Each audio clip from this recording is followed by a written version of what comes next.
When disaster strikes, fleet managers are often thrust into the role of crisis responders, navigating damage control, operational disruptions, and the immense pressure to keep essential services running.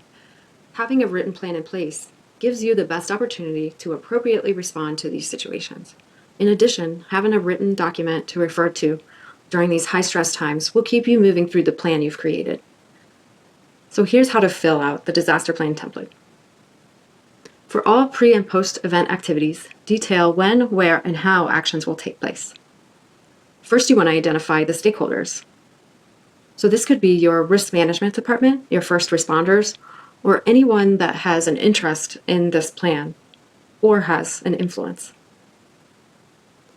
Then you want to identify the likely disaster scenarios for your area. So in Florida, it might be hurricanes, but in other areas of the country, it could be floods or tornadoes. So be sure to list those out here. Then you want to identify the fleet mission during the emergency. So how will the fleet organizations show up after an emergency?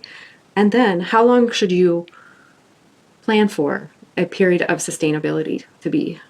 So for example, in a hurricane, you might be down as many as 30 days without power. So it's important to have a plan in place that can withstand those 30 days. But if it's a tornado or a flood, it could be less time. Then you're going to go through the resources and actions needed for the different aspects of fleet, such as the fleet building, power, maintenance, and repairs, internet loss, fuel. Then you want to identify employee roles during an emergency. For example, a technician may go up to being a lead support role. So you want to be sure to identify those scenarios. Then you want to identify how you'll communicate the supplies that you'll need and the parts.